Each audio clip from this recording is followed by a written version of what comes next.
आज मैं आप लोगों को बताऊंगा कुछ ऐसे तरीके जिसकी मदद से आप लोग अपने पैसे को गलत जगह खर्च करने से बचा सकते हैं। पहला तरीका है 10% रूल। अब चलिए इसको समझते हैं। जो आपका इनकम होता है, इनकम में से जब भी आप लोग 10% से ज्यादा खर्च कर रहे हो तो वहां पे आप लोग 30 दिन के लिए रुक जाइए। ओके, और सोचिए क्या मुझे उस चीज की आज भी जरूरत है 30 दिन बाद। अगर आपको लगे हाँ मुझे उस चीज की जरूरत पड़ रही है तो आप लोग जाके बिंदास खरीद लीजिए। ओके, और आपको लगे कि मुझे अब जरूरत नहीं है तो आप लोग उस चीज को छोड़ सकते हैं, ठीक है। लेकिन यहाँ पे आप लोग एक चीज याद रखना है कि जितनी भी आपकी जरूरत की चीजें होती है उनमें आप लोगों को ये चीज नहीं अप्लाई करना है। जैसे कि घर का राशन हो गया या फिर बिजली का बिल हो गया, इस समय आप लोगों को नहीं सोचना है। इसमें आप लोग पैसे जमा करते रहिए क्योंकि ये आपकी नीड है। ओके, अगला रूल है the 5 year advance expense. Okay, अब चलिए इसका मतलब समझते हैं। जो आपका इनकम है, इनकम का जब भी आप लोग 30% से ज्यादा हिस्सा किसी चीज को खरीदने में खर्च करें तो आप लोगों को ये सोचना है क्या मुझे ये 5 साल बाद वही फायदा देगा जो मुझे आज दे रहा है। जैसे मान लीजिए कि आपका इनकम 1 लाख रुपए है, आपने 40,000 रुपए का एक लैपटॉप खरीदा, यानी 30% से ज्यादा का इनकम का जो हिस्सा है वो लैपटॉप खरीदने में चला गया। ओके, तो अब आपको देखना है क्या ये 5 साल बाद भी मुझे वही फायदा दे रहा होगा जो मुझे आज दे रहा है। अगर आपका जवाब हाँ है तो आप लोग वहां पे एक्सपेंस कर सकते हैं। ओके, अगला नियम है rule of one. Okay, rule of one ये क्या कहता है? ये कहता है जो भी चीजें आपके पास बड़ी बड़ी चीजें हैं तो वह आपके पास होनी चाहिए, लेकिन वो एक सुपर क्वालिटी की होनी चाहिए।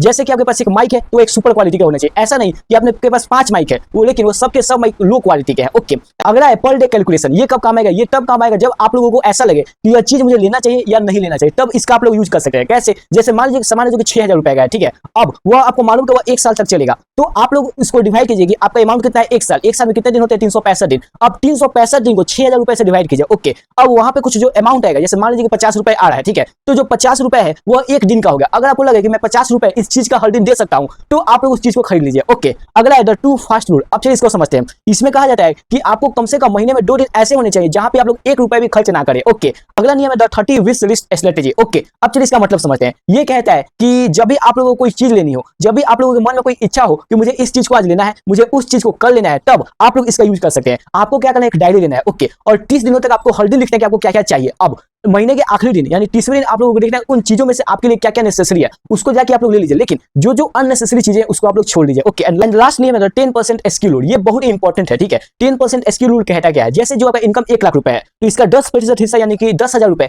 आप लोग अपने स्किल में इन्वेस्ट करना शुरू कर ले। क्यों? क्योंकि ये जो आपका इन्वेस्टमेंट है ये बहुत अच्छा रिटर्न देगा इन फ्यूचर। ओके,